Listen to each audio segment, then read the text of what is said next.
Hi, my name is Neil Darcy-Jones and I'm the writer of the monologue Perfect for a Swim.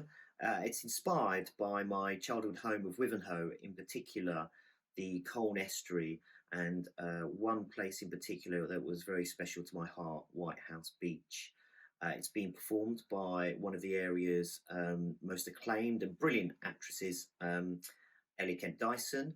Hope you really enjoy it. Let me know what you think. Thank you very much.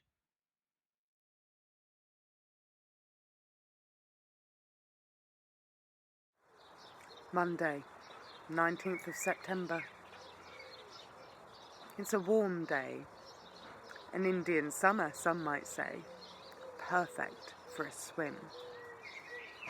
I pack up my things, head to the station, catch the 10:07 to Wivenhoe.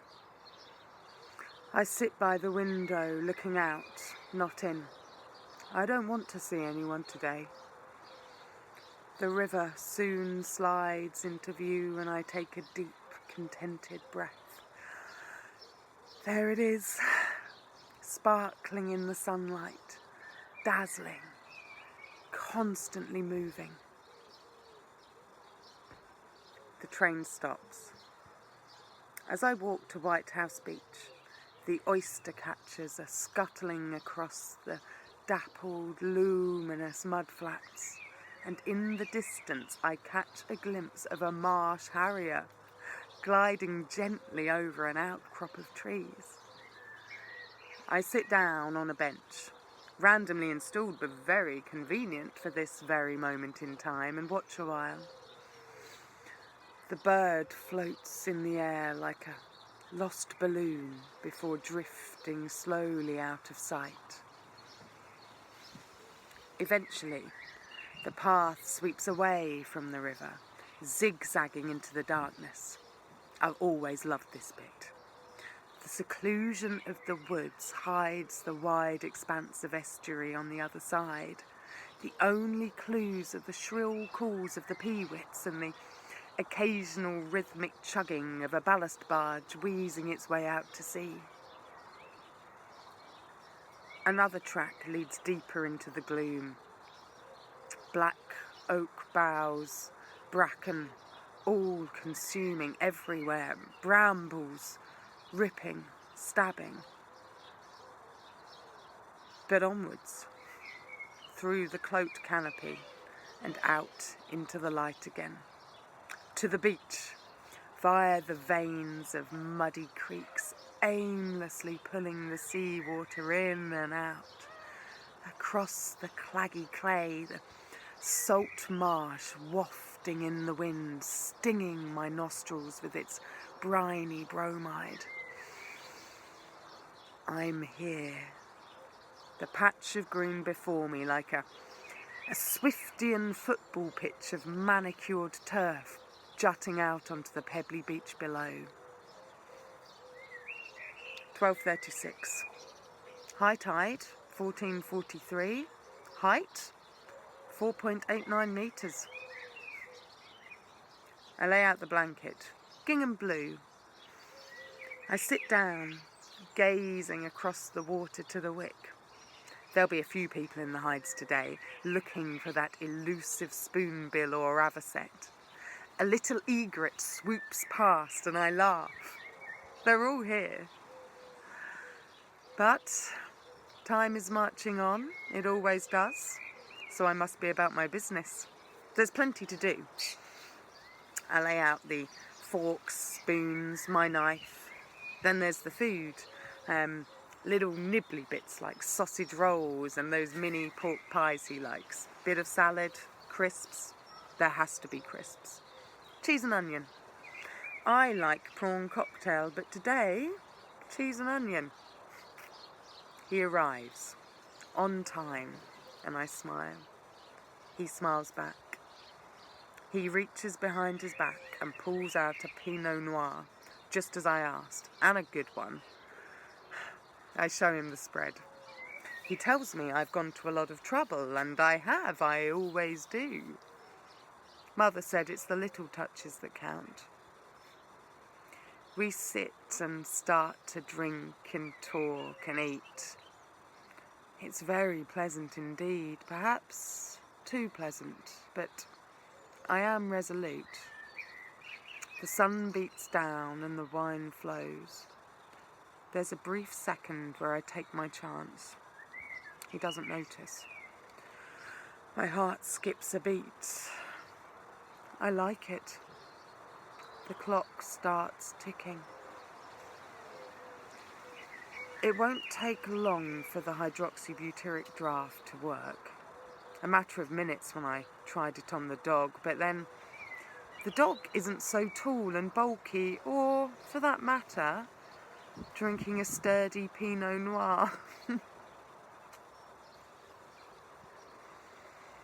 Concentrate.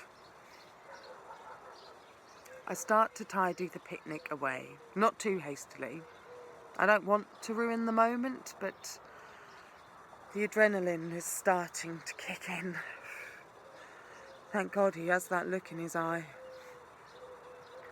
We lay down side by side, holding hands, looking up at the light, wispy blue sky, listening to the lapping waves.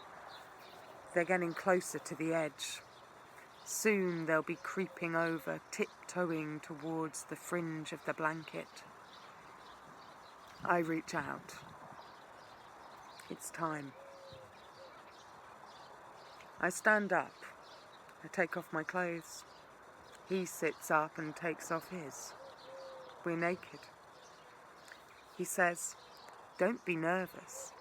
No one comes round here at this time of day." I know.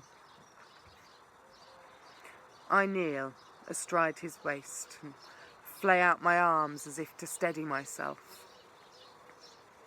I pick up the knife and bring it right up to my side, just out of sight.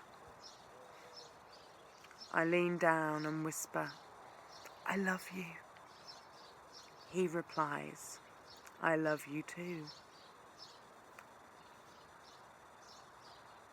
One smooth thrust, through and to the side.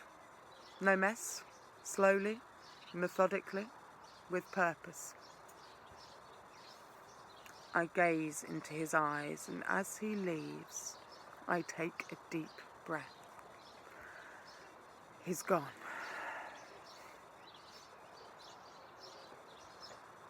I look at him and think about taking a picture. For a keepsake. People do that kind of thing. I don't need to. That moment, that power, the sheer exaltation will forever be etched upon my soul. The water is now well and truly over the edge, so I must be quick. I put on my clothes and fold him up into the blanket. 4 plastic ties should do it.